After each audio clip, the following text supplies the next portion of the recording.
Waalaikumsalam warahmatullahi wabarakatuh. Baik, bismillahirrahmanirrahim. Assalamualaikum warahmatullahi wabarakatuh. Waalaikumsalam warahmatullahi Warahmatullahi wabarakatuh. wabarakatuh. Alhamdulillahirrabbilalamin. Wassalatu wassalamu ala sayyidil mursalin. Nabiyina Muhammad wa ala alihi wa sahbihi ajma'in. Allahumma talana hikmataka wa antur alaina rahmataka ya jalal jalali wal ikram. Puji dan syukur kehadiran Allah SWT atas limpahan nikmat dan karunia-Nya sehingga pada malam hari ini kita masih diberi kesempatan bersilaturahim dalam kajian Quran Yidiges. Insya Allah pada malam hari ini pertemuan kita kelima. Semoga Allah mudahkan, Allah lancarkan, dan Allah istiqomahkan. Amin, amin, ya robbal alamin. Salawat serta salam tercurah kepada junjungan kita, Nabi besar kita Nabi Muhammad Sallallahu Alaihi Wasallam, beserta keluarga, para sahabat, serta umatnya hingga akhir zaman. Dan insya Allah kita yang hadir pada malam hari ini memperoleh syafaat yang berakhir dan insya Allah kelak dipertemukan di rodoh minadil janahnya. Amin, amin, ya robbal alamin. Baik Bapak Ibu yang dimuliakan Allah, kaji kita pada malam hari ini kita mulakan dengan baca Bismillahirrahmanirrahim, kemudian umul kita. Insya Allah kita doakan kepada saudara-saudara kita yang kurang sehat supaya cepat diangkat penyakitnya. Dan kita yang hadir pada malam hari ini insya Allah diberi kesehatan, diberi kemudahan, kelancaran, keberkahan, serta insya Allah memperoleh ilmu yang bermanfaat. Amin, amin, ya robbal alamin. Ila hadratin Nabil Mustafa Muhammadin Sallallahu Alaihi Wasallam Al-Fatihah. Auzubillah. Bismillahirrahmanirrahim. Alhamdulillah.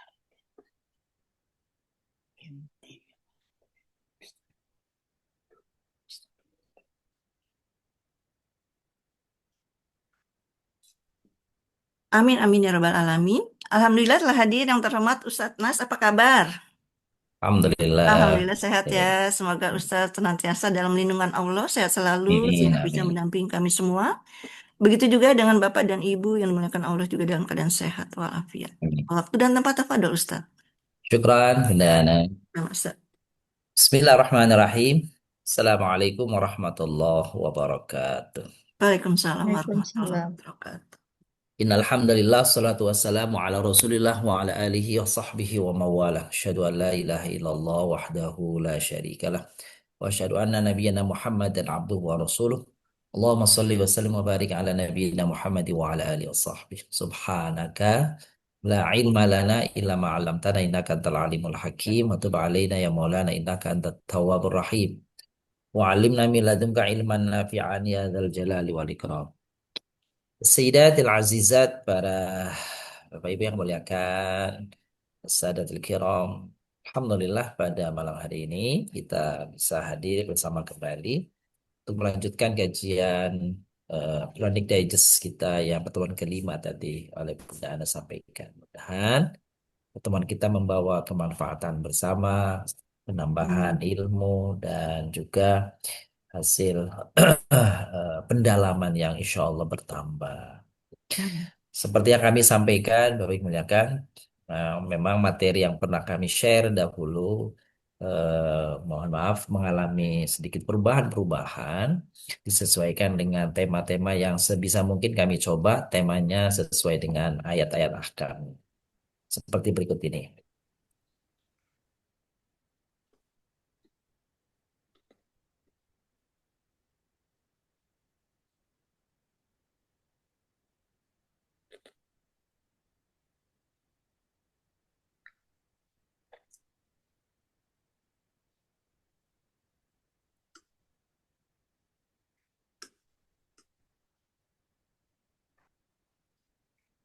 Nah, sudah tampak di layar ya, Bapak Ibu. Sudah Ustadz. Alhamdulillah. Alhamdulillah. Hmm. Kalau dilihat dari urutan apa namanya, urutan ayat-ayat di eh, dalam sabab nuzul ayatnya, memang ini kita bicara tentang ayat berikutnya, ayat tentang eh, nifas, apa namanya, haid dan nifas. Tapi lebih baik, lebih banyak, maksud saya lebih banyak malam ini kita bicara tentang haidnya ini. Haid. Meskipun ini tentu saja barangkali Bapak Ibu bukan lagi eh, apa namanya, apa istilahnya, berkaitan dengan ibu-ibu secara langsung, tapi saya kira ini kita mengkaji ayatnya dan bagaimana ayat itu berbicara tentang apa namanya eh, perihal haid dan hadis-hadis Rasulullah Sallallahu Alaihi Wasallam berbicara tentang itu, gitu ya. Jadi saya kira meskipun mungkin eh, bapak apa ibu-ibu tidak lagi mengalami itu, tapi ini mungkin merupakan sebagai pengetahuan kan gitu ya, sebagai pendalaman bagaimana ayat-ayat Al-Quran bicara tentang hal itu, hadis-hadis Nabi SAW bicara tentang itu. Paling tidak ini pemahaman juga nanti untuk anak-anak kita, cucu-cucu kita. Seperti itu. Ayatnya nih, surah Al-Baqarah ayat 220. Oke. Siapa yang berkenan akan membacakan untuk kita? Silakan dengan sebagai Bunda ibu? Kuria. Assalamualaikum Bunda. Ayo. Waalaikumsalam. Waalaikumsalam, Ustaz. Bunda. Silakan. Ayo benar ya. Ya. Kelihatan nggak di layar? Kelihatan. Kalau nggak ini dari ini aja, dari Dari tempat Al-Quran saya. juga Oh, bisa. dari Quran Al-Baqarah aja ayat boleh. 222. Quran Al-Baqarah ayat 222. Silakan. A'udzu billahi minasyaitonir rajim. Bismillahirrahmanirrahim. Wa yas'alunaka 'anil mahid. Qul huwa adzan fa'tazilun nisaa fil mahid wa la taqrabuhunna hatta yatahurn fa idza tatahharna fa'tuhunna فإذا تطهرنا فأتوهن من حيث أمركم الله إن الله يحب التوابين ويحب المتطهرين. Artinya, mereka bertanya kepadamu Nabi Muhammad tentang haid. Katakanlah, itu adalah suatu kotoran. Maka jauhilah para istri dari melakukan hubungan intim pada waktu haid dan jangan kamu dekati mereka untuk melakukan hubungan intim hingga mereka suci habis masa haid apabila mereka benar-benar suci setelah mandi wajib. Campurilah mereka sesuai dengan ketentuan yang diperintahkan Allah kepadamu. Sesungguhnya Allah menyukai orang-orang yang bertobat dan menyukai orang-orang yang menyucikan diri. Alhamdulillah, barakallahu fiik. Bunda Khuria, perkenalkan kita lanjutkan tadi ayat yang dibaca oleh beliau nih, surah Al-Baqarah ayat 222 ya. Wa yas'alunaka 'anil mahid. Mereka para sahabat, para sahabiat, enggak sahabat dan sahabiat ya. Kalau sahabat itu berarti laki-laki, kalau sahabiah berarti perempuan. Sahabat perempuan. Yas'alunaka 'anil mahid. Mereka para sahabat bertanya kepada hai Nabi tentang haid. Maka Rasulullah SAW diperintahkan oleh Allah untuk memberitahukan kepada para sahabat. Qul, katakan hai Nabi kepada para sahabat yang bertanya. Huwa adzan. Dia haid itu adalah kotoran. Fa'tazilun nisa fil mahid. Maka perintah Al-Quran. Hai orang-orang yang beriman. Jauhilah olehmu istri-istrimu pada saat dia berhaid. Janganlah kamu gauli dia, nanti kita jelaskan ya, ketika dalam keadaan haid.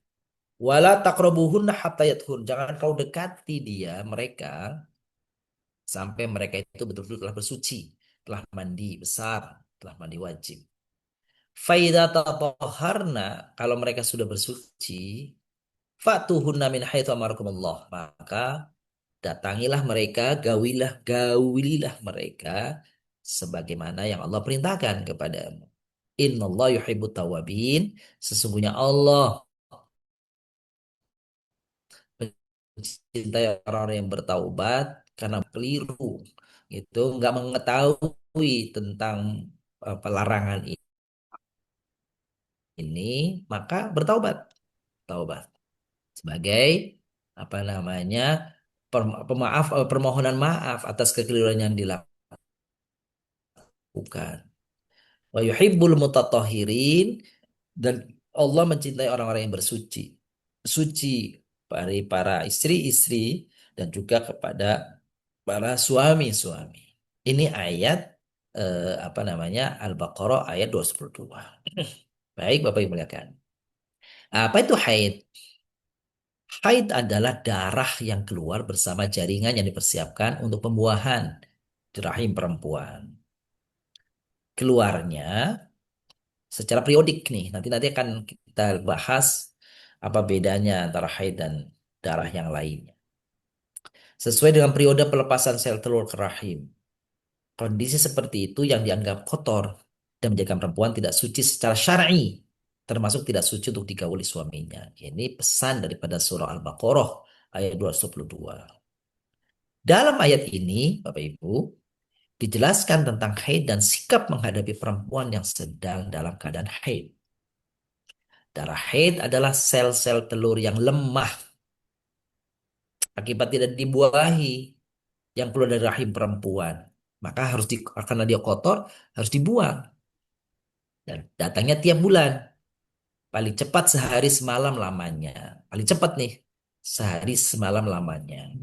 Dan biasanya 6 atau 7 hari pada umumnya. Paling lama adalah 15 hari.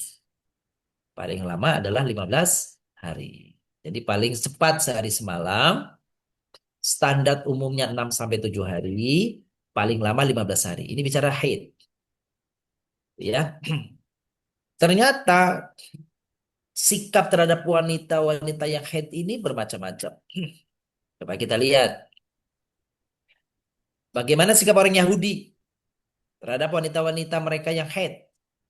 Orang Yahudi sangat keras sikapnya, tidak mau bergaul dengan istrinya yang haid, tidak mau makan minum bersama mereka, tidak mau bersama-sama serumah dengan mereka, dan tidak mau menyentuh istri-istri mereka yang sedang haid karena kulitnya dianggap najis. Tuh, coba Bapak Ibu. Jadi kalau syariat Islam itu hanya melarang suami-suami menggauli, mohon maaf ya, menggauli dalam artian yang lebih jauh ya, apa namanya, bersenggama dengan istri, orang Yahudi jauh lebih keras daripada itu.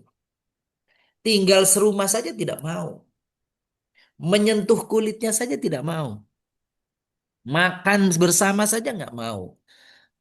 Gitu. Kalau orang Islam, kalau syariat Islam itu, maka yang dilarang itu hanya melakukan persenggamaannya saja. Yang lain-lainnya nggak ada. Nggak apa tuh, nggak ada larangan di dalam muasyarah, di dalam bergaul atau di dalam kebersamaan antara suami dan istri. Cuma itunya saja kalau dalam Islam. Bagaimana orang Nasrani? Orang Nasrani sikapnya lain lagi. Mereka bergaul biasa saja dengan perempuan haid. Tidak ada perbedaan antara yang haid dengan yang tidak. Mereka menggaulinya secara bebas dan berbuat sesuka hatinya. Orang Arab pada zaman jahiliyah sama saja sikapnya dengan orang Yahudi. Islam melarang suami menggauli istri yang sedang haid. Nah, kalau orang Nasrani justru sebebas-bebasnya. Antara wanita yang sedang datang bulan dan tidak datang bulan, sedang haid dan tidak haid, bagi orang Nasrani nggak ada bedanya. Sama seperti mereka suci, digauli juga. Nah ini, padahal dalam Al-Quran dilarang, itu haram itu.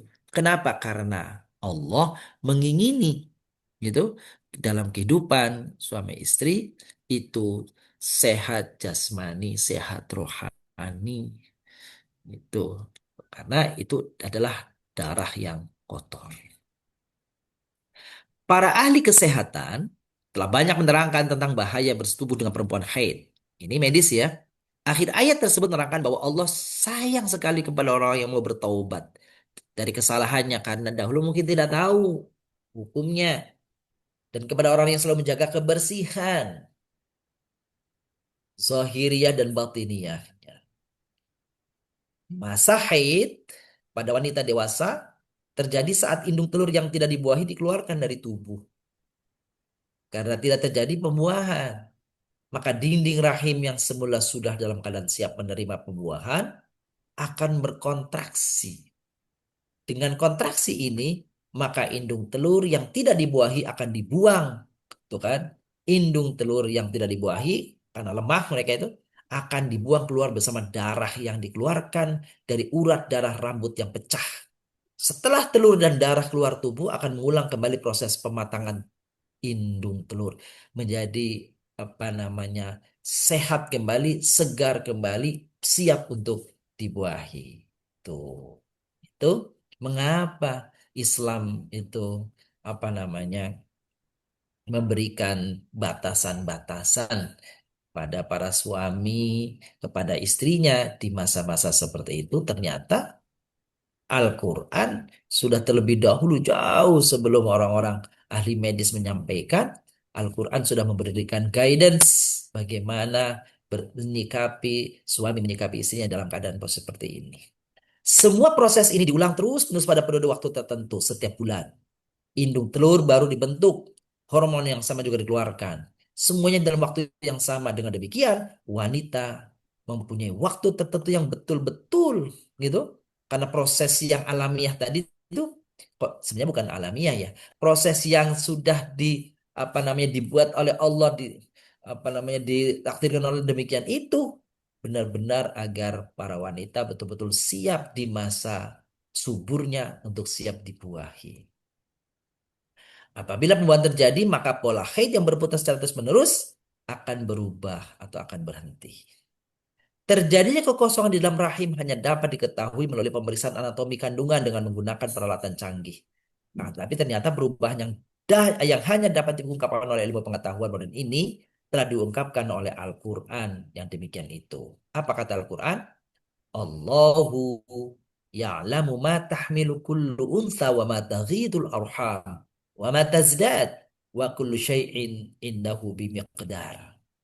Allah mengetahui apa yang dikandung setiap perempuan, apa yang kurang sempurna, dan apa yang bertambah dalam rahim. Yang kurang sempurna tadi darah yang kotor yang dibuang. Wa ma tazdad, apa yang bertambah berarti munculnya rahim, munculnya janin. Wa kullu syai'in indahu bimiqdar. Segala sesuatu ada ukurannya di sisi Allah Subhanahu wa taala.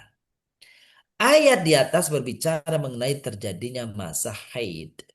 Terjemahan ayat tersebut kalau bahasa Indonesia nih kurang dapat memperlihatkan proses haid yang baik, begitu kata para ahli terjemah. Akan tetapi terjemahan dalam bahasa Inggrisnya nampaknya lebih dapat mengungkapkan proses itu. Ya.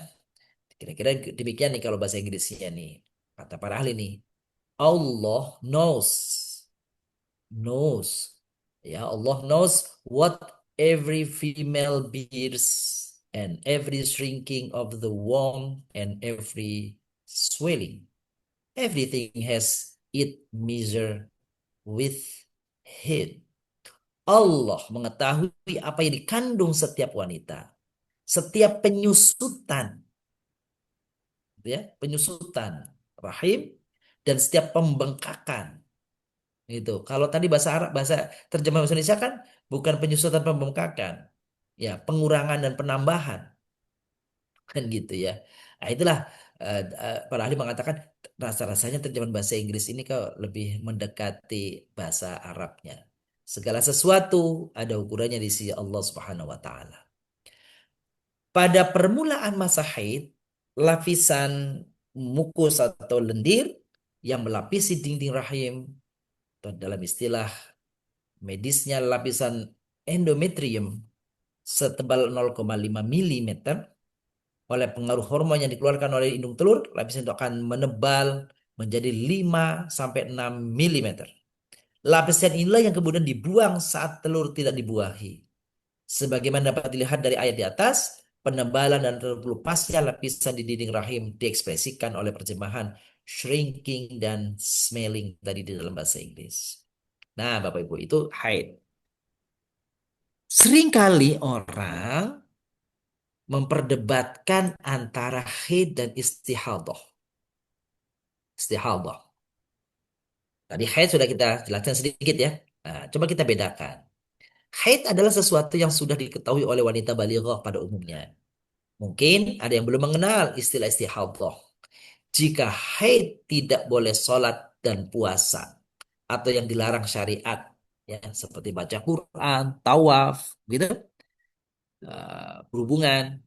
Sedangkan istihadah tetap melakukan hal tersebut. Ya sholat, puasa ya puasa. Bahkan Bapak Ibu yang muliakan, menurut fikih, para ulama membolehkan laki-laki berhubungan dengan istrinya, gitu. Ini secara fikih ya, dalam keadaan istihadah.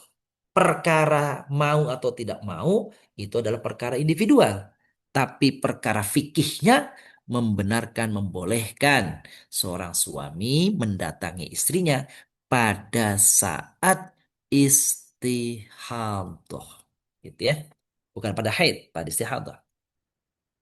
Para ulama mendefinisikan istihadah sebagai berikut. Al-Imam An-Nawawi misalnya, Jaryanud dam min farjil mar'ati bi ghairi awanihi wa annahu yakhruj min idq.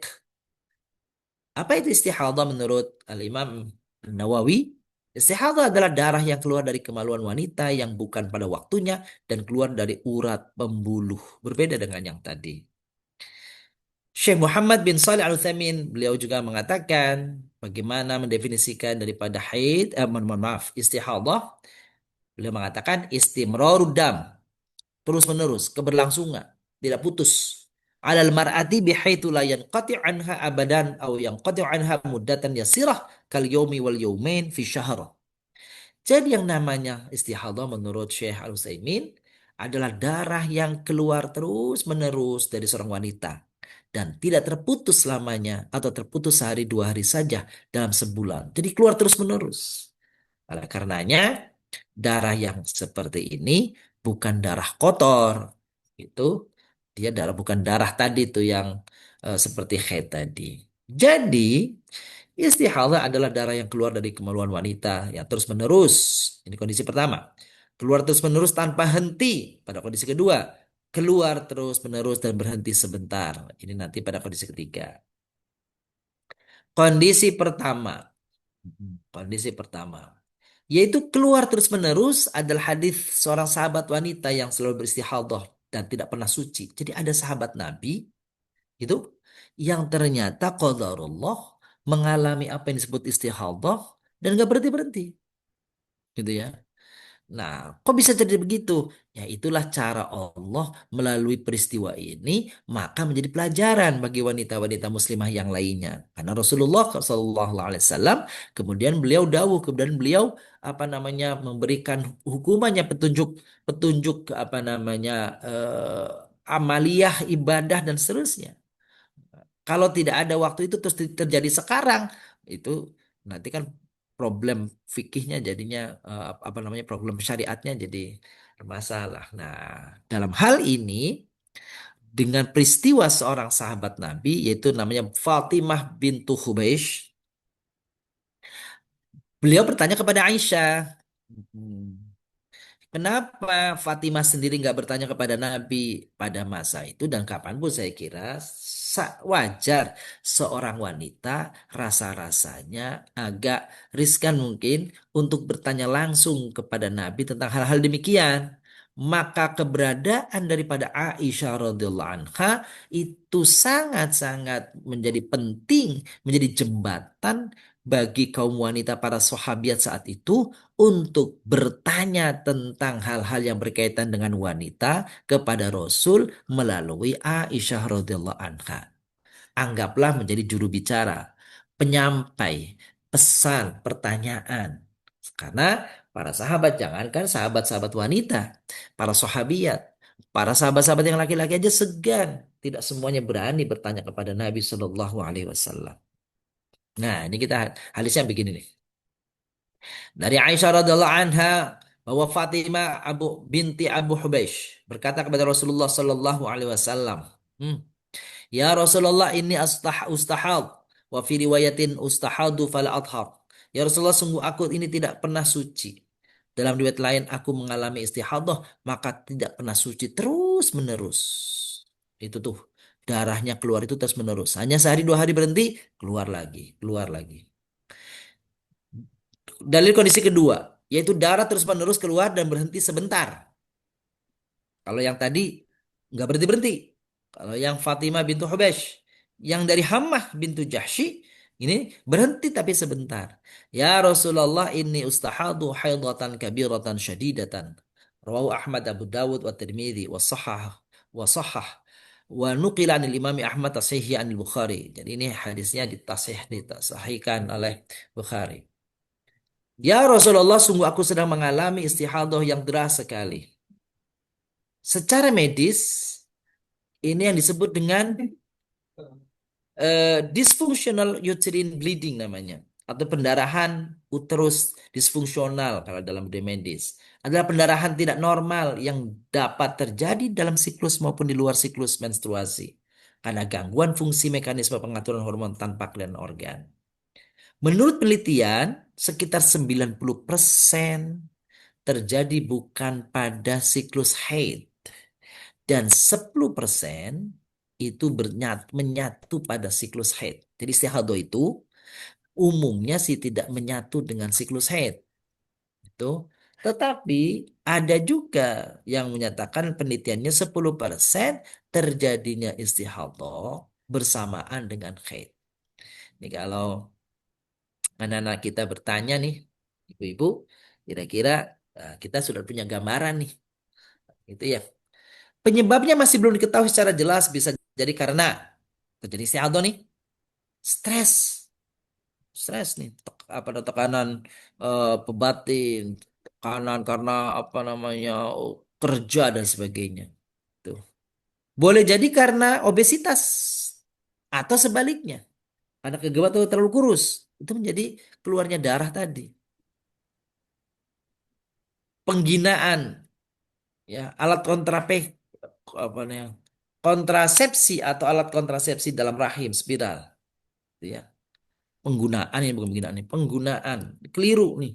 Apa ada kesalahan di dalam apa namanya eh, penempatannya mungkin, atau penyakit yang terkait dengan rahim semisal tumor, infeksi dan kelainan pembekuan darah. Jadi istihadah adalah murni pendarahan sebagaimana kita berdarah jika kita luka, tangan kita tergores, keluar darah. Itulah gambaran istihadah.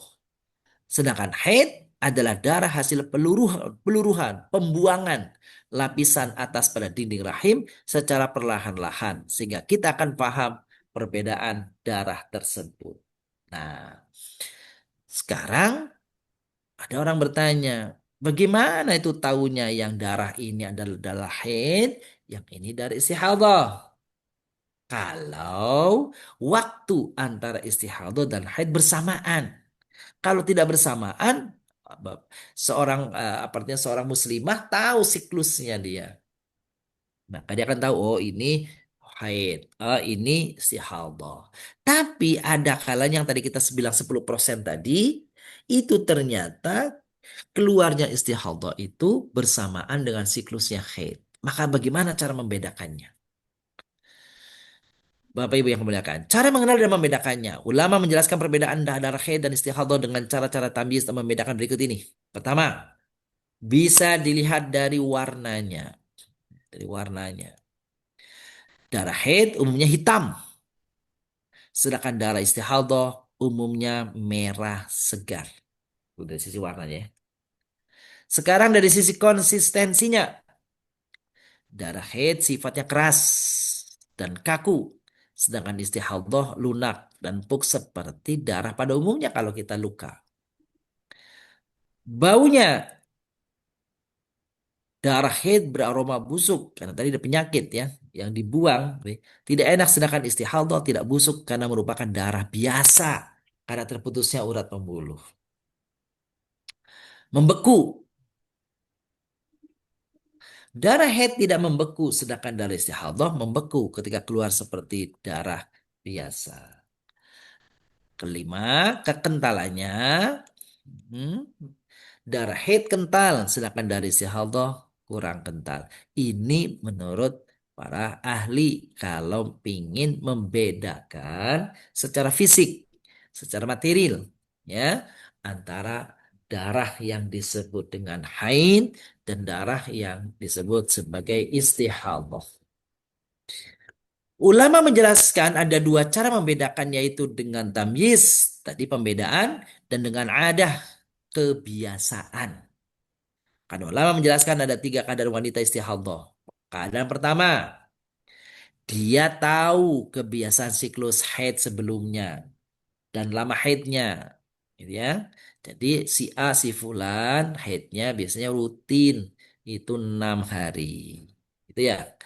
Teratur udah begitu tuh 6 hari, bahkan mungkin maju 1 hari dalam setiap bulannya. Maka dia berpatokan dengan kebiasaan tersebut. Saya tahu nih, pokoknya dari tanggal sekian 6 hari kemudian ini saya kalau keluar apa namanya darah haid di tanggal itu tuh.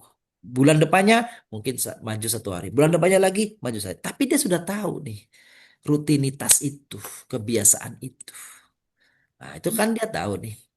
Misalnya setiap bulan biasa haid teratur.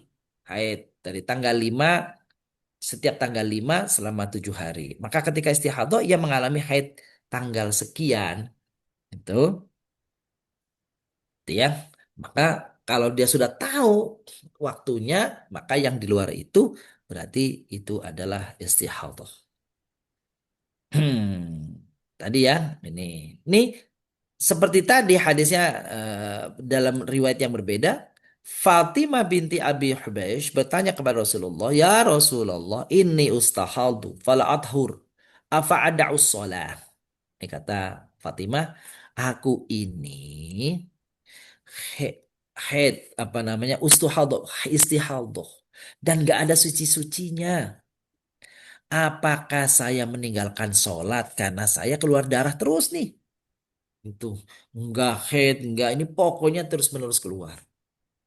Maka kata Rasulullah SAW, la inna dzalika irqun. Bukan, itu adalah darah penyakit. Nah, Karena namun tinggalkanlah sholat sebanyak hari yang biasanya kamu haid sebelum itu. Kemudian mandilah dan lakukanlah sholat.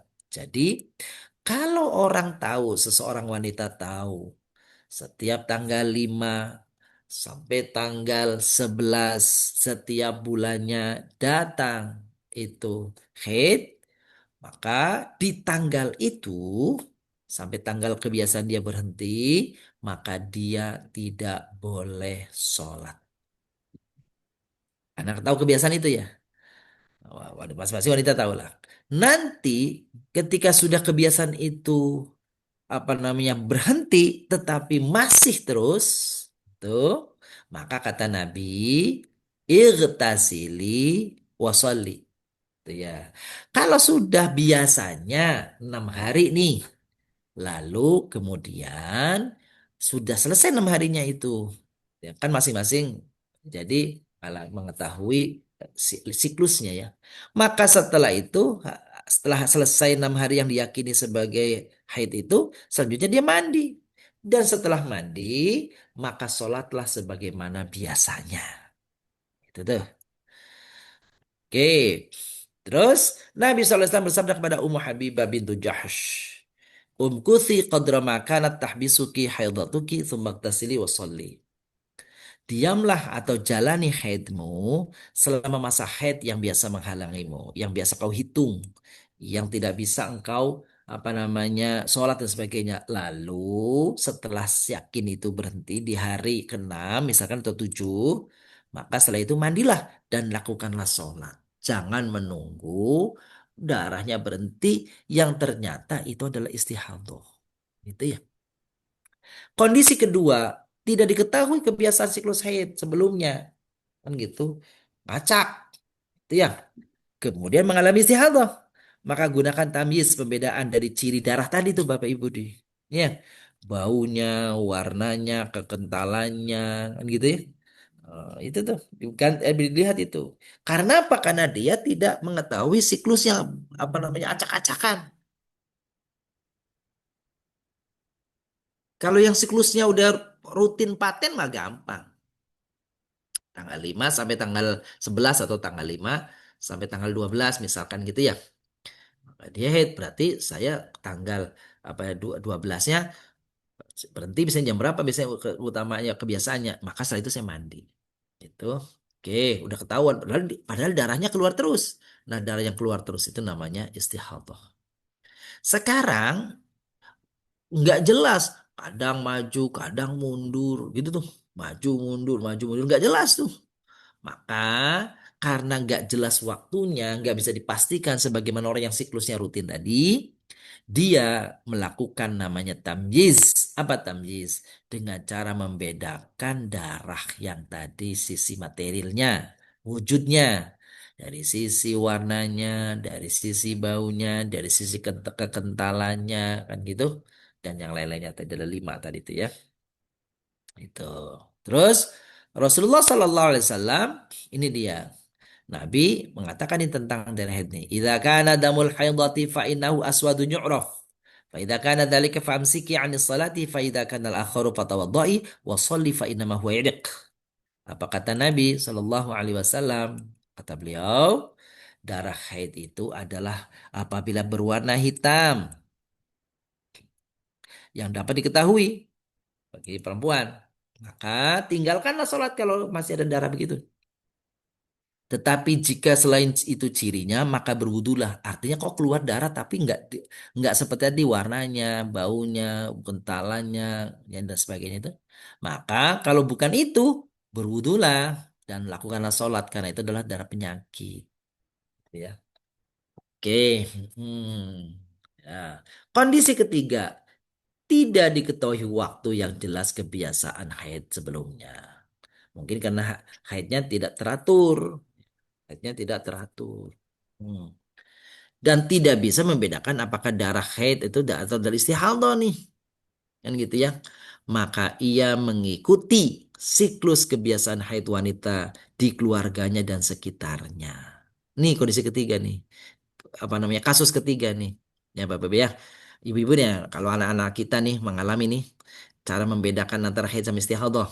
Pertama tadi kalau sudah tahu siklusnya 7 hari atau 6 hari dalam setiap bulan, maka lebih daripada siklus itu berarti adalah istihadah. Berarti seseorang sudah melakukan hal-hal biasa, nggak ada larangan lagi melakukan gitu. Ternyata itu yang pertama, gampang kalau itu. Yang kedua, orang dapat haidnya nggak jelas siklusnya. Apa namanya itu berubah-ubah siklusnya. Maka kalau dia bisa lakukan adalah mentamyiz, membedakan. Membedakan apa? Tadi tuh apa namanya hakikatu dam ya. Apa namanya hakikat damnya atau keberadaan damnya, wujud damnya itu, wujud darahnya itu, warnanya, baunya, kekentalannya, kan gitu tuh. Nah, yang terjadi yang ketiga nih, yang ketiga tuh gimana? Ini dua-duanya enggak, siklus enggak jelas, membedakan juga enggak bisa, gitu ya.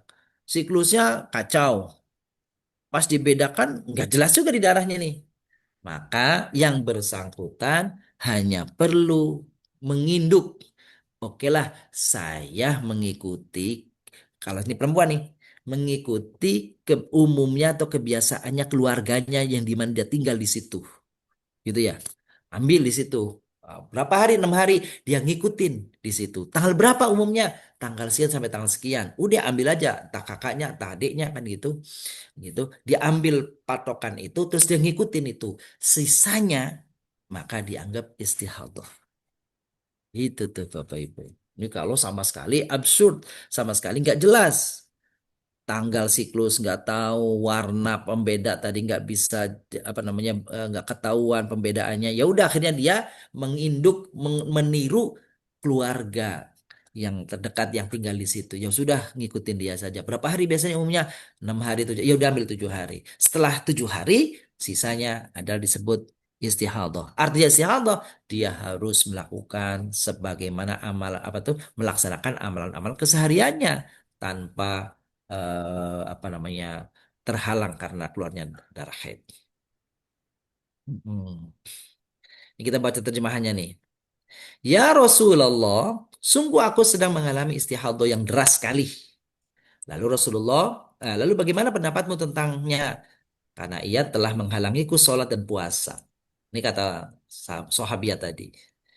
Beliau bersabda, kata Nabi nih, aku beritahukan kepadamu untuk menggunakan kapas dengan melekatkannya pada farj. Jadi Rasulullah SAW Bapak muliakan dalam hal-hal seperti ini itu menyatakannya dengan jelas agar tidak apa namanya tidak salah paham mengenai hukum nih. Kata Rasul, gunakan kapas pada farjimu karena hal itu dapat menyerap darah. Apa kata Hammah?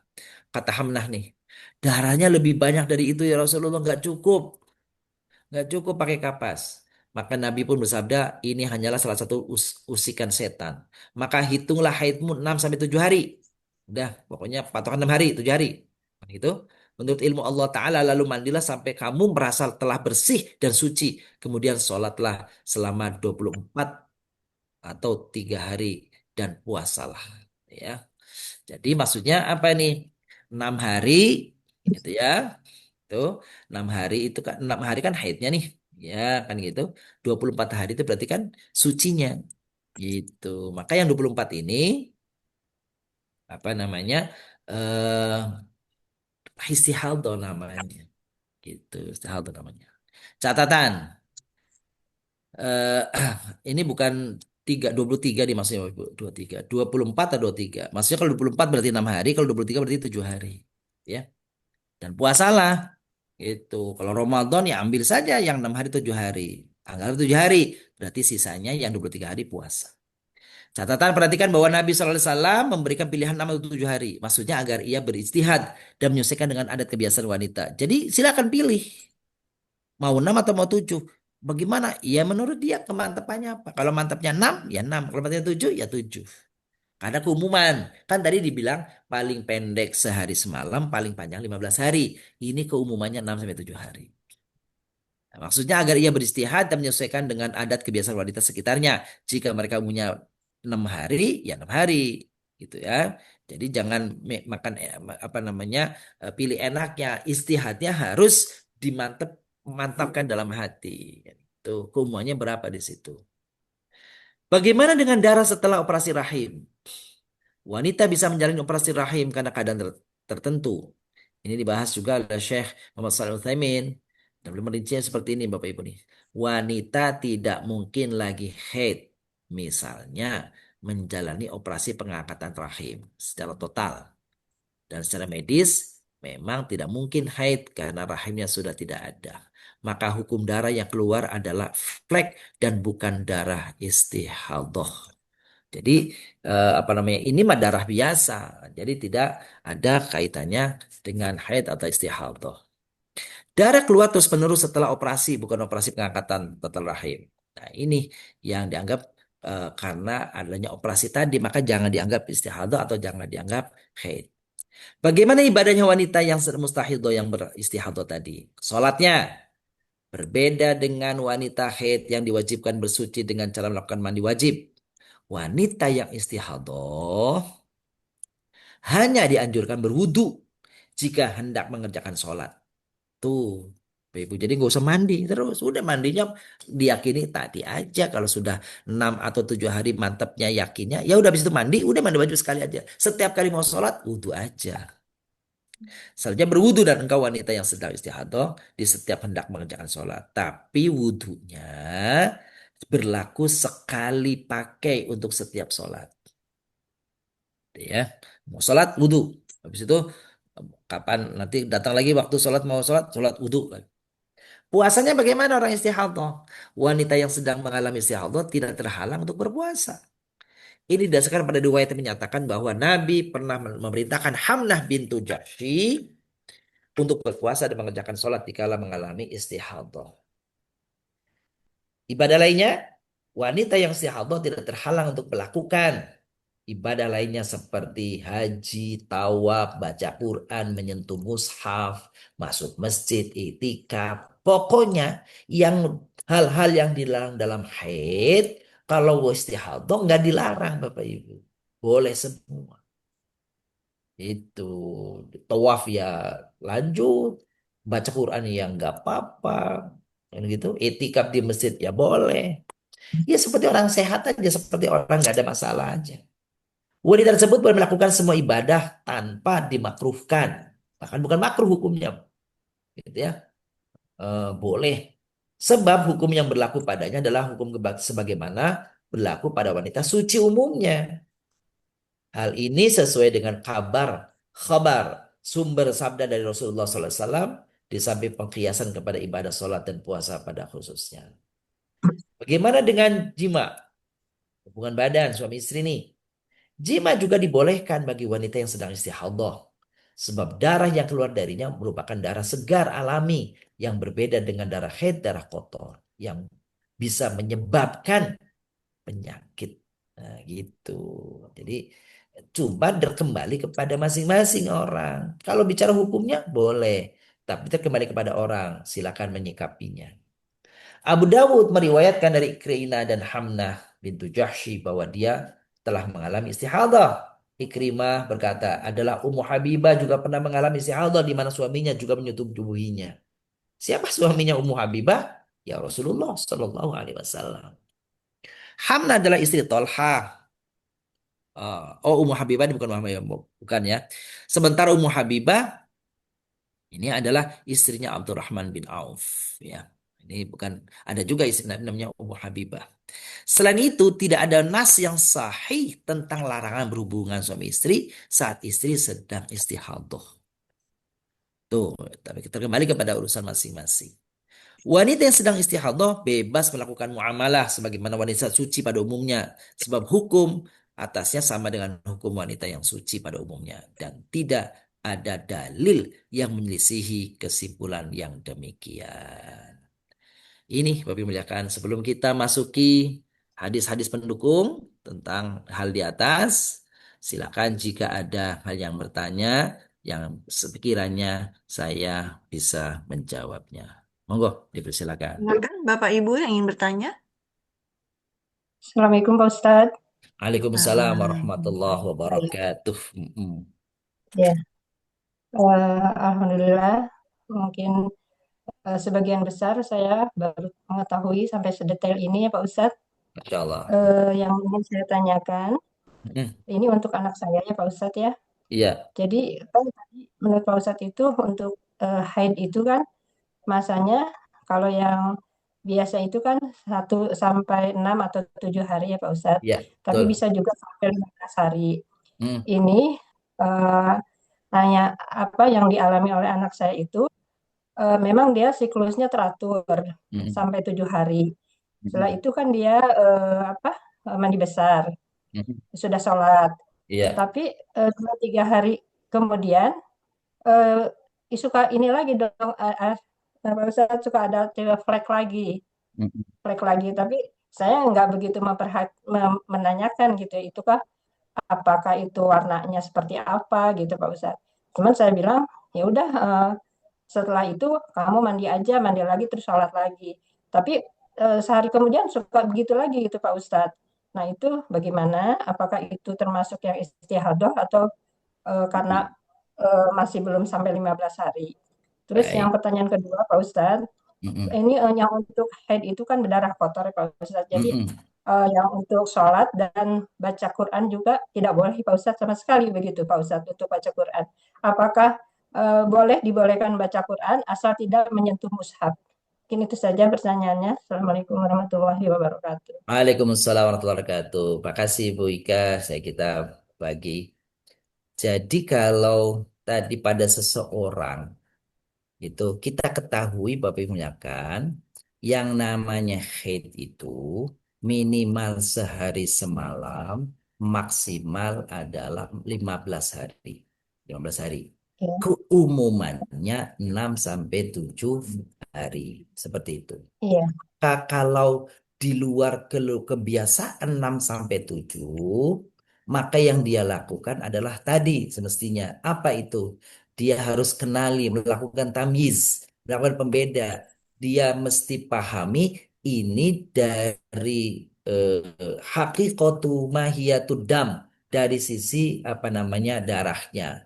Karena sebenarnya dia bisa saja apa namanya eh, batas akhirnya itu 15 hari. Bisa saja seperti itu. Tapi karena keumumannya dia itu adalah 6 sampai 7 hari, maka kalau lebih daripada itu saran saya, lebih dari itu, maka memang dia apa tuh namanya itu? Dia merujuk kepada apa itu? Merujuk kepada eh, pengenalan jenis darahnya tadi. Ya, Iya. warnanya, baunya. Saya kira yang saya ketahui dari berbagai sumber, rasa-rasanya seorang muslimah itu tahu bahwa ini jenis darah ini adalah darah haid atau bukan. Kalau darah bukan haid, maka dia anggap sebagai istihadah. Kalau dia istihadah, maka dia dianggap dihukumi sebagai wanita sebagaimana wanita muslimah pada umumnya ketika dia sedang suci. Tidak ada apa namanya halangan bagi dia untuk melakukan sholat dan sebagainya. Hanya saja nanti caranya kalau yang seperti itu, maaf, itu setiap dia menunda dulu waktu sholatnya. Sholatnya menunda dulu sampai dengan menjelang selesainya waktu dia wudhu lalu sholat. Takutnya begini, takutnya kalau itu nanti dia betul-betul suci, maka dia memang harus apa namanya? Kalau dia ragu tuh ya, maka dia bisa saja melakukan apa namanya menghukumi bahwa dia itu haid gitu. Tapi saya kira dia si perempuan tersebut memahami apa? Memahami bahwa ini yang berlaku pada diri dia itu apakah darah haid ataukah bukan haid. Mudah-mudahan seperti itu. Jadi memang eh, mudah-mudahan dia bisa melakukan pengenalan ya jenis darahnya. Jenis darahnya Ya, apa nih? Darah yang termasuk haid ataukah bukan. Insya Allah eh, dia bisa melakukan itu. Yang kedua, Bapak muliakan, bagi orang yang haid, betul haid, maka dilarang al-mukthu fil masjid, berdiam di masjid, tawaf, sholat, puasa, membaca Quran. Kan seperti itu ya. hmm, Terus bagaimana kalau dia membaca Quran? Bukankah ada ulama yang membolehkan dalam hal ini Bapak Ibu yang kami iya. muliakan, terjadi dua perbedaan pendapat di kalangan para ulama. Ada yang mengatakan orang yang terkena haid dia bisa melakukan apa amalia-amalia ibadah yang lain yang selain yang dilarang tadi. Misalnya dia nggak usah baca Quran, dia baca tafsirnya. Gitu. Itu Mhm. lebih bermanfaat. Gitu ya.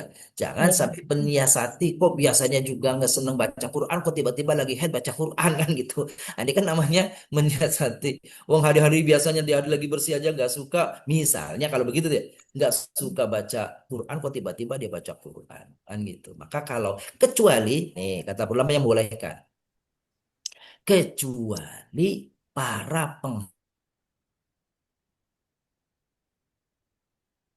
Sinyal. Nggak ada sinyal ya, Sinyal ya Ustadznya. nggak kedengaran. Mohon penghani maaf ya itu, Ustadznya. maka dibolehkan dengan cara tadi yang Ibu sebutkan, Ibu sebutkan. Pertama, dia tidak membuka mushaf. Terus gimana Ustaz kalau nggak bisa mushaf? Maka dia minta tolong sama temennya Menyentuh maksudnya. bukakan tuh mushafnya tuh. Maka dia kemudian apa namanya membaca dari mushaf yang dibuka. Itu pertama. Yang kedua, bisa juga sebagian ulama mengatakan cari mushaf yang pakai terjemah. Betul? Terjemah. Jangan mushaf yang murni Al-Quran saja. Hmm. Ini dibolehkan bagi lebih spesifik, lebih khusus kepada para penghafal Quran karena takut lamanya dia haid maka takut dikhawatirkan ada yang hilang dari hafalannya, maka dibolehkan ya, dibolehkan dengan tata cara seperti tadi. Sedangkan yang lain sebenarnya dia perlu saja apa namanya mengganti saja dengan tasbih yang banyak, zikir yang banyak, tahlil yang banyak. Kalau itu kan tidak dipersyaratkan sebagaimana Iya. apa namanya sebagaimana umumnya orang-orang yang suci dibolehkan untuk dia berzikir. Saya kok punya pendapatnya begitu menurut yang saya baca dari sumber-sumber para ulama. Wallahu a'lam bishawab. Iya. Gitu ya, Daika. Nah, ya. Terima kasih Pak Ustadz. Sami-sami, Bu Daika. Assalamualaikum. Ada yang lain, Ibu? Baik, barangkali ada yang ingin bertanya? Silakan. Assalamualaikum Ustadz. Waalaikumsalam warahmatullahi wabarakatuh. Monggo, Bun. Ya, ada 2 pertanyaan. Yang pertama tadi penghafal Quran ya. Terus kalau ngajar Quran juga pengajar gitu. Itu kan kalau libur haid kan kebanyakan ya. Terus dia Ya. menyimak bacaan Gimana Quran. gitu ya? Ya, terus gimana ya Iya. menyimak bacaan muridnya gitu. Iya. Terus yang kedua terkait dengan surat Al-Baqarah ayat 222 itu Ya. mengenai maaf ngapun Ustaz hubungan intim gitu ya. Iya, nggak apa-apa. Itu kan mendekati aja nggak boleh ya suami gitu ya. Terus kalau misalkan apa ya misalkan ya semacam bertunggu gitu aja itu gimana ya? Baik. Gitu lah. Baik, betul. Ya, ini Rasulullah contohkan, Bun. Baik, Bun. Makasih pertanyaannya, Bun. Jadi gini, Bapak Ibu yang muliakan. Kalau seorang guru seperti tadi ditanyakan oleh Bunda Huria, bagi orang yang sedang haid itu kan yang tidak boleh membaca, gitu ya, membaca, memegang mushaf, bukan membaca, memegang mushaf. Maka caranya adalah dia tidak memegang mushaf, biar muridnya memegang mushaf, dia menyimaknya, nggak apa-apa. Dia mengajar Al-Quran, kan gitu, dia mengajar Al-Quran. Maka yang diajarkan dia tidak memegang mushaf itu. Kalaupun dia harus megang, maka apa namanya, usahakan, ini kata para ulama, mengusahakan mushaf yang ada terjemahnya atau ada tafsirnya, gitu. Jadi kalau yang dilarang itu, dia istiadat ulama ya istiadat ya, yang betul-betul isinya tuh Arab semua tuh, itu yang nggak boleh tuh. Kalau yang isinya campuran, ada terjemah, ada tafsir, maka itu sebagian dibolehkan bagi orang yang sedang haid untuk membacanya. Cari amannya, ibu-ibu ya, cari amannya, minta dibukakan mushafnya. Ayo, buka mushafnya, saya mau lihatin. Nah, itu kalau itu tuh nggak apa-apa. Itu Ya, yang baik, pertama. Ustaz. Terima kasih. Baik, yang kedua, ini yang apa yang ditanyakan oleh ibu tadi seperti juga apa yang apa namanya disampaikan oleh Rasulullah. Rasulullah SAW suatu ketika mendatangi Aisyah radhiallahu anha, sedangkan Aisyah radhiallahu anha saat itu tuh Aisyah tuh sedang haid. Maka Rasulullah mendatanginya. Maka kata Rasulullah apa itu? Ketika kita kira-kira dialognya begini, ya Rasulullah aku kan sedang datang bulan. Apa kata Rasulullah? Tutup farjimu, itu tutup farjimu. Maka Babi melihatkan suami seorang laki-laki boleh melakukan apa saja terhadap istrinya dan sebaliknya kecuali dari tempat keluarnya haid tadi dan dari duburnya. Itu saja. Selain itu, maka mau mencumbunya, mau seperti apapun yang dilakukan oleh suami sepanjang tidak memasukkan atau tidak berhubungan badan melalui farji dan duburnya, maka dibolehkan. Begitu Rasulullah SAW ketika menjelaskan tentang perkara jima bagi suami yang ingin mendatangi istrinya sedang istrinya dalam keadaan haid. Ini ibu-ibu Bapak Ibu kan, saya yakin kalau Bapak Ibu sudah paham. Tetapi ini perlu disampaikan kepada anak-anak kita nih. Iya, para pengantin baru yang mungkin anak-anak kita nih yang mungkin belum mendengar, belum tahu. Jangan sampai mereka terjerumus pada hal-hal yang diharamkan oleh Allah Subhanahu wa taala. Kan gitu itu kan haram hukumnya. Haram hukumnya. Maka gimana caranya ya? Mungkin ibu-ibu lebih tahu lah bagaimana ngobrolin ke anak-anaknya kan gitu. Artinya mungkin apa namanya eh, anak kita yang perempuan tahu Kan gitu ya. Suaminya mungkin nggak tahu karena mungkin dulu belum sempat belajar tentang begitu tentang hal ini, tentang fikih seperti ini. Maka misalnya kalau ada peristiwa seperti itu, pelan-pelan memberitahu istrinya agar istrinya memberitahu kepada suaminya, agar istrinya membekali dirinya dengan ilmu pengetahuan seperti ini agar tidak terjerumus kepada hal-hal yang diharamkan oleh Allah SWT. Wallahu a'lam bishawab. Baik, kita lanjutkan dulu ya Bun ya. Oke. Silakan Ustaz. Terima kasih. Ya. Hadis-hadisnya, ini saya kira hadis yang tadi ya Bapak Ibu ya. Jadi saya nggak perlu apa namanya bacakan lagi hadisnya nih, hadis pendukungnya nih. Persis seperti yang tadi hadisnya tuh ya. Kanatin nafasa'u inda ala hadi Rasulullah sallama taqudu ba'da nafasi arba'ina lailah. Jadi kalau nifas itu umumnya yang terjadi pada masa Rasul itu 40 hari. Meskipun maksimalnya kalau nifas itu 60 hari. Asbabun nuzul. Pada ayat yang sama tadi nih Bapak Ibu nih. Ayat Al-Baqarah ayat 222. Asbabun nuzul dari Quran surat Al-Baqarah ayat 22 tersebut didasarkan atas hadis riwayat sahabat Anas yang berkata, kaum Yahudi ya, apabila istrinya sedang haid, mereka enggan makan bersama, tidak mau minum bersama, dan tidak mau bergaul dalam satu rumah. Bahkan menyentuh kulitnya saja itu dianggap najis. Nah, maka Al-Quran turun nih, gitu ya. Mm-mm. Jangan dekati mereka sampai mereka bersih. Faidah tatoharna fautuhuna haitsu amarakumullah. Jadi kalau sudah suci, dalam hal ini dalam hubungan badan ini, maka datangilah sesuai yang apa diperintahkan oleh Allah. Tetapi kalau bukan pada masalah hubungan badan nih, suami istri ini, maka perempuan yang sedang haid itu tidak ada perbedaan sikapnya ketika mereka suci dan ketika mereka sedang haid dalam keadaan yang hubungan-hubungan yang apa namanya itu dalam masalah lainnya nggak ada.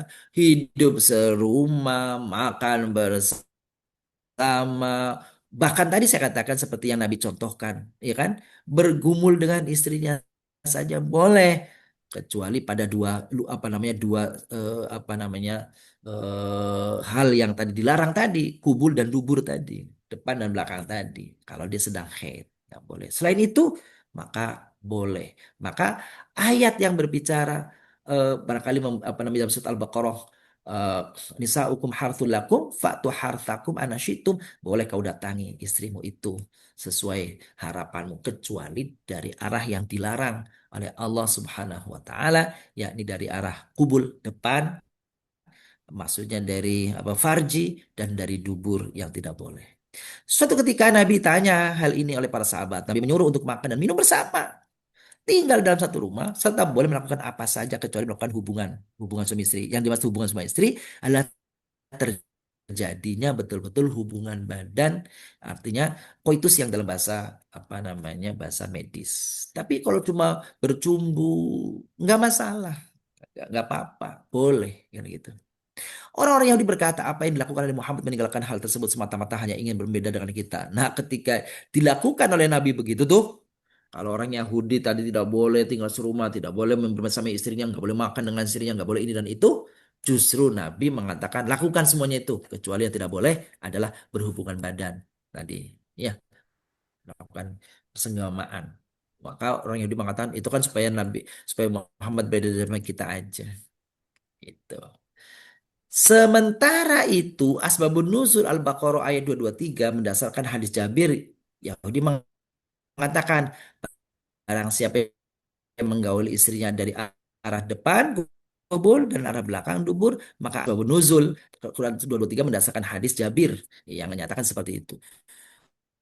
Jadi, apa namanya, yang ini dijelaskan, kaum Yahudi sangat berlebihan dalam menjauhi wanita saat haid, sampai mereka enggan makan dan minum, bahkan tinggal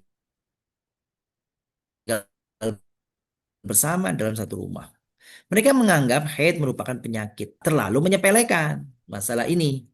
Sampai-sampai orang Nasrani tidak membedakan wanita yang sedang haid dan wanita yang sedang tidak haid dalam masalah hubungan badan. Semuanya tidak ada batasnya. Jadi umat Islam berada di tengah-tengah. Tidak seperti Yahudi yang serba mengharamkan melarang, tidak seperti Nasrani yang juga memperbolehkan segala-galanya. Nggak ada perbedaan antara haid dan tidak haid. Sedangkan kaum muslimin pertengahan di tengah-tengah antara keduanya. Apa? Boleh melakukan apa namanya muamalah, ya tinggal serumah, makan, berinteraksi apapun dengan istrinya boleh. Kan gitu. Hanya tidak boleh seperti Nasrani yang melakukan hubungan badan. Kalau umat Islam tidak boleh gitu. Nggak boleh kan gitu. Nggak boleh melakukan hubungan badan yang sampai terjadinya persenggamaan. Tetapi kalau bukan persenggamaan maka tidak apa-apa. Ya. Sesuatu yang kotor najis, sedangkan kaum Nasrani terlalu menyepelekan masalah ini sampai mereka menggoli istri saat haid. Islam datang dengan ketentuan tasawuf, tawasud bukan tasawuf, tawasud, moderat. Tawas itu moderat tuh. Ya, moderat nih atau tengah-tengah. Yaitu boleh melakukan apa saja kecuali jima yang benar-benar dari arah depan atau arah belakang yang tadi diharamkan tadi. Gitu tuh Bapak Ibu tuh pertengahannya ya. Selanjutnya ini Bapak Ibu nih yang harus dijauhi dari wanita yang sedang haid. Gitu ya. Apa nih? Ini nih, ini tadi yang saya jelaskan itu ya. Para ulama berbeda pendapat menurut Ibnu Abbas dan Ubaidah Al-Salmani yang wajib dijauhi adalah seluruh bagian tubuhnya. Hal ini didasarkan atas ayat Fa'tazilun nisa fil mahid yang berlaku umum. Tidak ada pengecualian atasnya sehingga wajib dijauhi adalah seluruh tubuhnya. Ini kata apa namanya Ibnu Abbas dan Ubaidah. Sementara itu menurut Imam Abu Hanifah dan Imam Malik yang wajib dijauhi adalah sesuatu yang berada di antara lutut dan pusar. Gitu ya. Argumen ini dasarkan atas hadis Nabi, kuntu agtasilu ana wan nabi min inain wahidin kilana junubun wa kana ya'muruni fa'attaziru fayubashiruni wa ana haid. Nah, ini Bapak Ibu nih hadisnya nih. Ya, Pak ya. Nih, saya pernah mandi bersama Nabi dalam satu bejana. Sedangkan kami itu semua nih Nabi dalam keadaan junub. Kemudian Nabi menyuruhku memakai sarung, ya sarung. Aisyah yang pakai sarung. Kemudian Nabi memelukku sedang aku dalam keadaan haid. Jadi ternyata boleh. Itu pokoknya yang tidak boleh adalah terjadinya hubungan badan di antara dua apa tempat tadi. Yang lain itu selain itu nggak apa-apa. Maka kata Nabi tutup itu lalu kemudian dilakukan apa namanya apa saja selain daripada berhubungan badan. Diriwayatkan juga dari istri Rasulullah SAW yang lain, Sayyidah Maimunah, beliau mengatakan, karena Rasulullah SAW yubashiru nisa'ahu fokul izari wa hunna haidun. Nah, ini jelas lagi nih apa yang disebutkan oleh apa namanya Maimunah. Rasulullah Shallallahu Alaihi Wasallam memeluk istri-istrinya di atas perantara sebuah kain, sedang mereka dalam keadaan haid. Jadi maksudnya Rasulullah menggauli istrinya, ya. Tapi beliau suruh dulu istrinya menutup dengan kain wilayah antara pusat dan lututnya. Pendapat selanjutnya menurut Imam Syafi'i yang berpendapat bahwa yang wajib dijauhi adalah tempat keluarnya haid saja. Tuh Bapak Ibu, lebih ini lagi itu. Imam Syafi'i itu lebih apa namanya jauh lagi itu. Argumen itu ya itu didasarkan kepada sabda Nabi, isna'u kulla syai'in illa nikah. Kata Nabi itu. Berbuatlah apa saja kamu lakukan kecuali bersetubuh. Oh itu tuh. Tuh. Menurut Ibnu Jarir At-Tabari, berdasarkan dalil-dalil yang disampaikan di atas, pendapat yang terkuat adalah pendapat kedua. Beliau mengatakan bahwa pendapat terkuat adalah pendapat yang mengatakan bahwa laki-laki terhadap istrinya yang sedang haid adalah boleh menggaulinya dalam batasan apa yang ada di atas kain penutup kemaluannya. Tuh, gitu. Alasan dilarangnya bermain-main di atas lutut dan pusar karena dikhawatirkan akan berlanjut pada hal-hal yang dilarang, yaitu terjadinya jima, persenggamaan. Karena siapa yang berada di atas, di dekat daerah terlarang, maka ia dekat sekali jatuh ke dalamnya. Itu Sebenarnya ikhtiyatiyun dalam bahasa fikih. Apa tuh? Kehati-hatian. Jangan sampai kebablasan gitu. Sebenarnya asalnya nggak apa-apa. Cuma takut nanti kebablasan, maka sebaiknya jangan. Kan gitu kira-kira. Sehingga demi kehati-hatian, sebaiknya menjauhi tempat-tempat terlarang seperti perkataan Sayyidah Aisyah setelah diriwayatkan hadis mubasyarah tadi. Wa ayyukum yamliku irbahu. Kama kan Rasulullah SAW yamliku irbahu. Siapa di antara kalian yang dapat mengekang hajatnya sebagaimana Rasulullah dapat mengekang hajatnya. Iya, gitu ya. Meskipun ini apa namanya hadis ini dipahami secara berbeda ya. Ada yang memahaminya sama sekali tidak mendatangi istri, tidak tidak apa namanya tidak mencumbu atau tidak mencium istrinya sama sekali, tidak menahan. Ada yang mengatakan menahannya hanya pada hal hubungan badan saja. Kapan boleh menggauli wanita pasca haid? Ayat tadi di atas membawa dampak hukum yang berbeda dari kalangan ulama. Pertama, Imam Abu Hanifah berpendapat bahwa yang dimaksud suci berhentinya darah. Nih Bapak Ibu, jadi gini maksudnya. Kapan sih seorang suami boleh menggauli istrinya yang tadinya sedang haid? Kan itu tuh. Tuh, maka Abu Hanifah mengatakan boleh menggauli istrinya saat sudah berhentinya darah. Sehingga boleh bagi suami menggauli istrinya nih. Kembali jika wanita tersebut haidnya sudah berhenti. Pokoknya titiknya apa namanya? Titik tekannya berhenti. Berhenti apa namanya? eh, darah haidnya. Meskipun si wanita belum mandi. Nih kalau Abu Hanifah nih. Dengan ketentuan jika haidnya melebihi masa sebanyak haid menurut Imam Abu Hanifah itu 10 hari. Ya. Akan tetapi jika terputusnya haid sebelum masa maksimal keluarnya haid menurut Imam Abu Hanifah yaitu kalau di bulan 10 hari ya kalau bisa pilih 15 hari maka suami tidak diperbolehkan menggauli istrinya sebelum haidnya berhenti dan sampai ia mandi. Jadi kalau Abu Hanifah gini Bapak Ibu nih boleh seorang suami menggauli istrinya ketika terputusnya haid pada masa maksimal. Gitu tuh, maksimal. Maksimalnya berapa? Kalau Abu Hanifah 10 hari. Jadi kalau udah 10 hari, sorry nih, maka seorang suami boleh menggauli istrinya tanpa terlebih dahulu istrinya mandi junub. Ini kata Imam Abu Hanifah. Pendapat.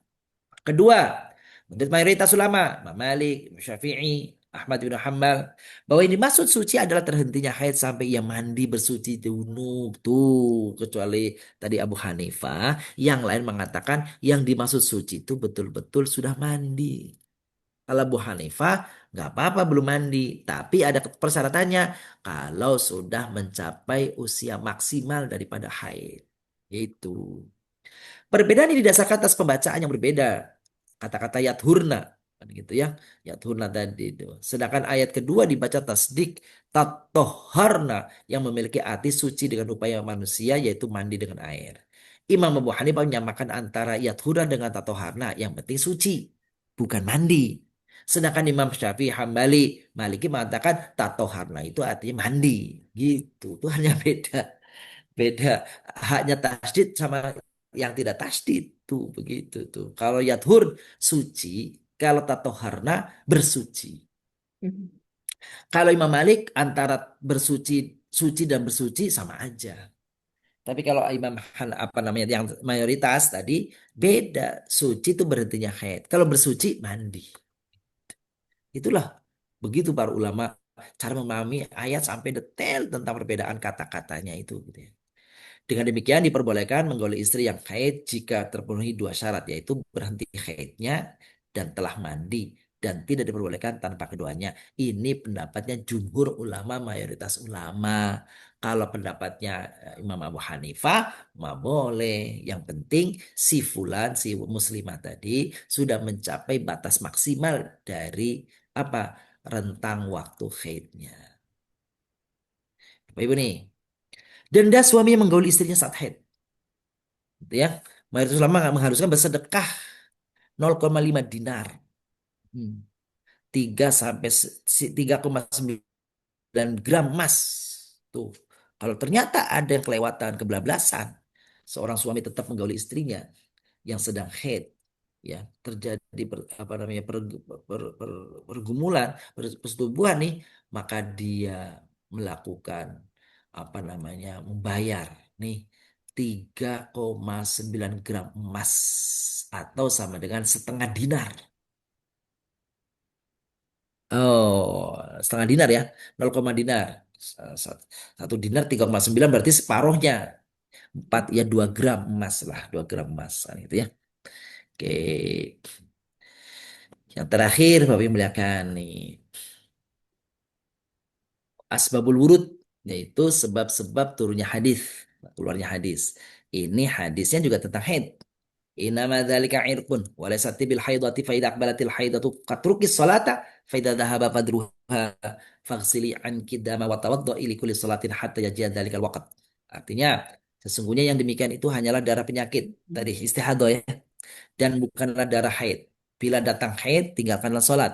Bila telah kotorannya telah hilang kotorannya, bersihkanlah dari tubuhmu darah itu dan berwudulah untuk setiap sholat sampai datang waktu berikutnya. Jadi orang istihadah itu wudunya setiap kali sholat. Mau sholat, wudhu lagi. Mau sholat, wudhu lagi. Ya, tapi tidak perlu mandi. Ya. Asbabul wurud hadis tadi apa? Aisyah menceritakan bahwa Fatimah bintu Abi Hubaysh mengatakan kepada Rasulullah SAW, wahai Rasulullah, saya belum juga bersih, apakah boleh saya meninggalkan sholat? Nabi SAW sesungguhnya yang demikian itu adalah kotor, adalah penyakit, ya, dan seterusnya, adalah penyakit ya, benar kotor, dan seterusnya. Bunyi hadis di atas, hadis lain riwayat Bukhari dari Aisyah bahwa Fatimah binti Abi Hubaysh datang kepada Rasulullah SAW mengatakan, wahai Rasulullah, sesungguhnya aku ini perempuan yang masih mengeluarkan darah setelah masa haid, berarti istihadah. Maka aku belum bersih. Apakah boleh aku meninggalkan sholat? Belum menjawab bahwa darah yang keluar itu adalah darah penyakit, bukan darah haid. Dan bukan darah haid. Bila datang haidmu, tinggalkanlah sholat. Bila telah berlalu haidmu, meskipun masih keluar darah, maka itu namanya istihadah, bersihkanlah dari tubuhmu darah itu, kemudian kerjakanlah sholat wajib, gitu ya, puasa wajib Ramadan dan yang lainnya. Inilah Bapak yang memuliakan bahasan kita hari ini tentang apa namanya tadi apa namanya ayat hak ahkam ya, ayatul ahkam tentang haid. Meskipun judulnya tentang nifas tapi nifasnya tidak dibahas secara detail karena ini banyak tentang haid aja banyak ya Bapak ya. Saya kira gitu bahasanya Bunda Ana. Bunda Rifah, silakan. Barangkali ada yang ingin bertanya? Bangga kalau masih ada. Kalau barangkali masih ada yang bertanya, silakan, Bapak Ibu. Boleh bertanya lagi. Oh ya, silakan Bu. Silakan, Bun. Ya, Assalamualaikum Ustaz ya. Itu terkait Waalaikumsalam warahmatullahi nifas ya. wabarakatuh. Itu apa? Kalau nifas itu kan kita bayar fidyah ya. Kan lahir pas puasa. Terus kita bayar fidyah. Terus ada yang mengatakan harus mengganti, ada yang mengatakan nggak usah mengganti. Tapi kalau saya sih tetap mengganti di cicil gitu ya. Itu gimana Ustaz? Eh, boleh diulang lagi Bun? Bunten? Maksudnya? Eh, kalau kita lahiran kan pas eh, lagi nifas ya. Hmm. Itu puasa Oh, Ramadan itu. nifas. Iya. Iya. Mm-mm. Itu ada yang bilang kita cukup bayar fidyah, terus Mm-mm. ada yang bilang tetap mengganti puasa Ramadan itu yang Iya. 30 hari itu. Ya. Mm-mm. Ya, terima kasih Ustaz itu. Iya, Pertanyaan. orang haid, orang nifas itu ketika dia ketemu Ramadan terus dia itu tidak berpuasa, maka kalau saya mengikuti pendapat mengatakan dia tetap mengganti mengkodoknya gitu, bukan membayar fit itu Bun. Itu saya mengikuti pendapat yang begitu tuh, gitu ya. Saya mengikuti pendapat yang demikian itu. Iya. Tuh. Jadi kalau ada yang mengatakan apa namanya cukup apa bayar fidyah saja, ya silakan. Tapi kalau saya meyakini orang itu harus mengganti puasanya. Utang Kalau puasanya. terlewat Utang 1 tahun, maka dia harus menambah selain daripada begitu ya. Selain daripada apa namanya eh, kodoknya harus dia bayar Iya. fidyah. Nah, itu kalau apa? Kalau apa tadi, dia terlewat daripada 1 tahun. 1 tahun. Lewat Oh, 2 tahun lalu dia apa namanya nifas. Kan harusnya kodok tuh. Kodok ya. Ternyata dia tidak mengkodok sampai kelewat. Mengkodoknya baru separoh. Maka di tahun yang sudah lewat itu dia tetap mengkodok puasa yang tersisanya plus setiap hari berapa yang hari yang belum di apa namanya dibayarnya plus dengan fidyahnya. Fidyahnya berapa? Sehari 6 gram beras. Jadi 0,6 kilo. Bukan 6. Betul nggak itu? 6, bukan 6 gram, mohon maaf. 6 on. Ya 6 6 gram. on, 6 600, gram masih belum 600 gram. 6 gram cuma secabukan doang. 600 gram berarti ya Ustadz ya? 600 gram. Pokoknya 0,6 kilogram. Iya, Tuh. Berarti 6 on ya? 6 on iya. ya. 6 on. Iya. Per hari. Jadi nggak sampai sekilo kan? Ya. Enggak Ya cuma sampai. 6, nggak sampai. Kali berapa hari ya ditinggalkan setelah dikodoknya. Tersisa 10 hari. 10 hari mengkodok plus 0,6 kali 10 berarti 6 kilo. Tuh begitu caranya. Ini pendapat yang saya pegangi. Kalau ada pendapat yang lain yang mengatakan tidak perlu dikodok, itu cukup di fidyah saja. Ya silahkan, tapi saya tidak mengikuti pendapat yang demikian. Tapi kalau mengkodonya dicicil Senin Kemis itu nggak apa-apa Ustadz ya? Boleh, nggak apa-apa. Boleh. Mengambil itu mudah-mudahan gitu ya. Maka mudah-mudahan dia apa namanya tetap dianggap sebagai mengkodok plus mudah-mudahan dia dapat pahala kebaikan dari Senin dan apa namanya Kamisnya kan gitu ya. Ya, terima kasih Ustadz. Baik. Sami-sami Bunda Ria. Oke. Pak Haji silakan Ini barangkali. khusus ya. Boleh nih Yang ya. mau bertanya kayaknya para ibu-ibu aja. Ini Ada Bapak Pak satu Haji loh. Ustaz. Bapak satu. Assalamualaikum Ustaz. Waalaikumsalam warahmatullahi wabarakatuh. Monggo Pak Haji. Berkaitan dengan haid dan nifas Pak Ustaz. Tadi kan Mm-mm. ada beberapa yang tidak diperbolehkan, yaitu megang mushaf dan sebagainya. Betul. Ini kalau misalnya yang haid ini, kalau mungkin kan dikhawatirkan kalau masuk ke masjid, itu dikhawatirkan ada kotoran yang terjatuh. Betul. Tapi dengan situasi sekarang, Mm-mm. apakah Mm-mm. diperbolehkan apabila pada saat haid mendatangi taklim yang ada Iya, di masjid? Nah, ini apakah iya, diperbolehkan? betul. Coba. Assalamualaikum. Assalamualaikum warahmatullahi wabarakatuh. Ini kalau apa namanya pendapat kehati-hatiannya begini. Tetap saja larangannya adalah apa itu? Larangannya adalah memasuki berdiam di masjid kan gitu, berdiam di masjid. Pendapat yang apa namanya pendapat yang keras mengatakan sama sekali nggak boleh. Apapun kan sih, pokoknya nggak boleh. Ya, pendapat kedua mengatakan ya jangan masuk masjid kalau gitu di emperannya aja. Di emperannya aja kan gitu ya. Ya, ya. Ada juga pendapat yang mengatakan lihat dalam kepentingan apa. Gitu tuh. Kalau dia seorang ustazah yang kalau dia tinggalkan dalam waktu rentang yang lama harus terus-menerus meninggalkan itu. Padahal satu sisi mengajar, menuntut ilmu dan mengajarkan ilmu itu adalah wajib. Maka di sana ada hal satu sisi nggak boleh, satu sisi diperintahkan. Kan begitu tuh. Maka mana yang lebih ringan dorornya? Mana yang lebih apa namanya kecil eh, apa namanya mafsadahnya, kerusakannya. Maka kalau masalah dia tidak masuk masjid adalah urusan pribadinya. Tapi kalau dia tidak mengajar, maka kerugian akan didapatkan oleh murid-muridnya. Gitu. Maka untuk itu hal yang seperti ini karena adanya darurat berarti gitu ya kan darurat. Maka dengan apa namanya masa modern seperti ini yang bersangkutan yang tadi Pak Haji bilang lakukan apa namanya istilahnya eh, jaga kondisikan diri supaya betul-betul tidak ada yang apa namanya kotornya keluar kan itu darahnya keluar dengan cara apapun dia apa dia kondisikan maka selanjutnya Maksudnya dia boleh lakukan itu cukup ketika hal yang utamanya saja. Begitu selesai segera keluar karena itu namanya darurat.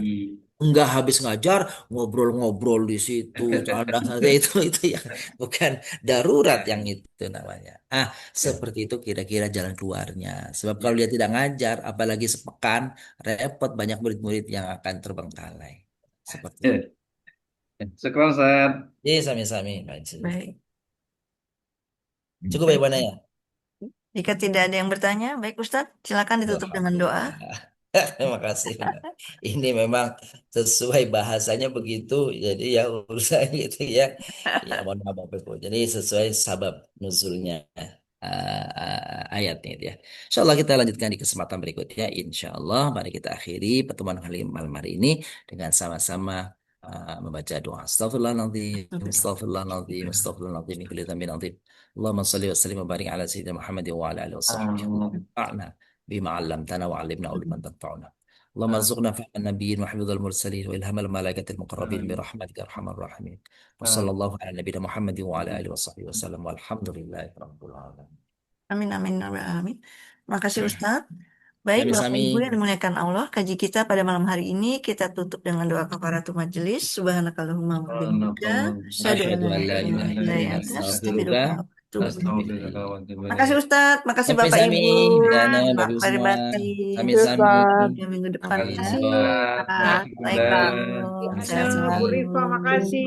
Selamat Bu beristirahat. Rifa, Bu Ana. Terima kasih Ustaz. Assalamualaikum Bapak Ibu. Sehat selalu, Bapak Waalaikumsalam Ibu. warahmatullahi wabarakatuh. Sehat selalu. Izin live ya. Assalamualaikum. Wow. Semuanya.